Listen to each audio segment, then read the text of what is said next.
Mr. Bingo. I'm an illustrator and artist, I guess. And when you meet people, they ask, what do you do? And you say, I'm an illustrator. And they say, okay, what sort of stuff? They always want to know what it looks like. And I say, well, it's humor, it's funny. It's hard to describe what your work actually looks like. You have to see it. But for me, I'm just good at doing funny stuff. You know, I wish I could solve the refugee crisis or do something useful in the world, but I can't. I'm good at drawing funny things like this that doesn't really mean anything, but it's just funny for the sake of being funny. This is a piece of graphic design I did when I was 13 years old. And it was to advertise the school magazine, and for some reason I decided to depict myself as a Chippendale's cock and balls. And I don't know why I did that, but it was fun, and again, it was attention-seeking. These all went up all around the school. I think it's the only piece of graphic design I've ever done, actually. And the first time I was in a magazine was a couple of years after university, and you can tell I don't really take myself seriously as an artist because they asked for a photo, and I got my friend to take a photo of me walking through an airport in pajamas, carrying a vintage porn mag. And what was nice is I got to read this thing. So this is about 15 years ago, and I'm talking about what I want to be when I'm older and what my career aspirations and things like that are.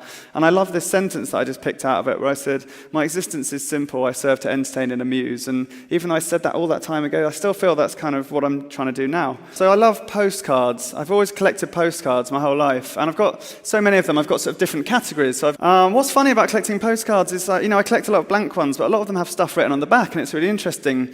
You get this kind of weird voyeuristic view into people's lives and what people used to talk about in the past. So I love what handwriting used to look like. So these are 100 years old, one's from 1917, one's from 1914. Handwriting used to be so beautiful, and I want my handwriting to look like this. I'm very kind of inspired by this kind of handwriting. I feel handwriting's lost its way over the years, and with computers and things, people don't write like this anymore.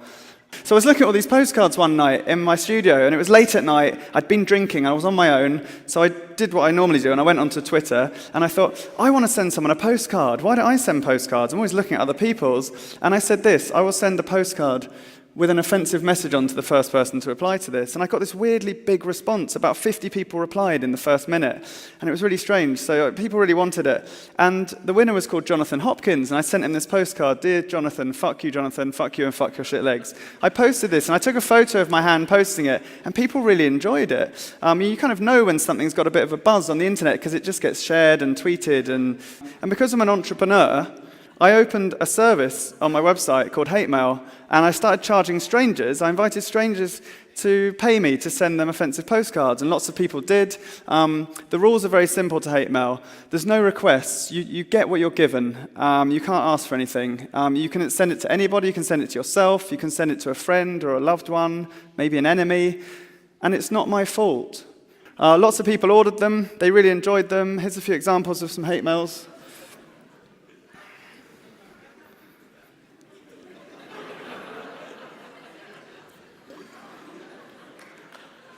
I do actually love typography, and that's why I'm here. So, yeah, I thought I'd put some slightly relevant bit in for the conference. But for someone that isn't a graphic designer and not a typographer, I'm actually really interested. I collect a lot of type books. This is probably about a third of my collection. I collect a lot of old type catalogs, and they influence a lot of the stuff I do on these hate mails. So this is kind of very exciting to me, this kind of stuff. This is type porn.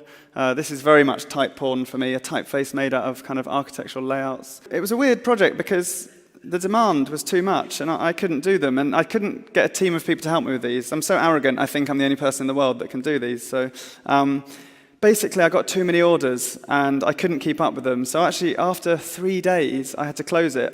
It ended up being taken really seriously, and it got lots of press all around the world. Interestingly, when I am in the news, I'm the only fun bit of news that actually happens that day. It's quite sad as well.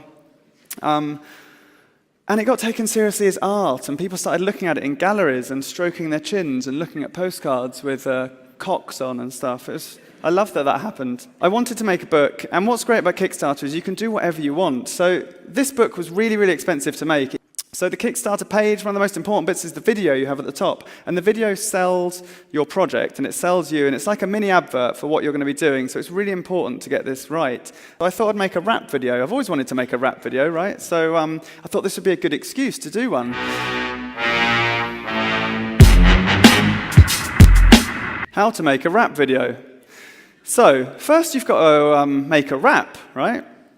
You can't make a rap video without a rap, so I had to learn how to rap. So it needs to be about who I am, it needs to be about Post and Royal Mail, it needs to talk about hate mail, the sort of story and history, what is it? It needs to talk about Kickstarter.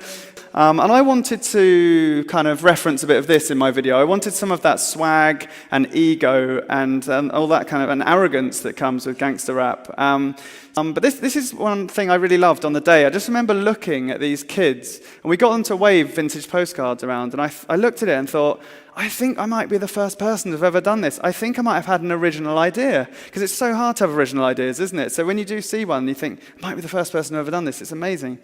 So let's watch a rap video, yeah? Yo, I'm the illustrator known as Mr. Bingo. The thing though is I'm just trying to give an intro to kickstart my Kickstarter with a bit of info, so you can sit back in your fucking chair and watch this thing grow. One of the nicest things as well about doing a Kickstarter as well as doing the video is the rewards. So you have this column down the right hand side. And the rewards are basically different tiers that people can back your Kickstarter at to get different things. What I did was called Dirty Queen. It's very simple. It's a one-off pornographic drawing on an envelope of Queen Elizabeth II incorporating the postage stamp as her head. Depending on the number of stamps, it may include more than one queen in a lesbian scene. I'd done this a few years ago just to see, because I'm really interested in what can get through the post, what's acceptable. And they kind of get ruder as they go on. They get a bit dirtier. She's undressing a little bit more, and then a little bit more like that, and then that. That's too much. That's probably too far. That's too far. I love that. You know, this is what my customers are like. They're actually sick. They're weird, these people. They're strange. So the Kickstarter, it did well. So it kind of went viral with the video and all the rewards. Lots of people talked about it. It kind of went crazy. And it funded in 9 hours. This is the smallest ever infographic change. But there's a bigger version of it. So it funded in 9 hours, which was crazy. But what I really did, which is amazing, is I got other people's money and I crowdfunded a really, really beautiful book, which I'm really proud of. Cloth-bound, foil-blocking, expert binding, a super high-end art book in case you need reminding. You might think sparing no expense is a bold choice. If publishing was cars, then this book's a fucking Rolls Royce.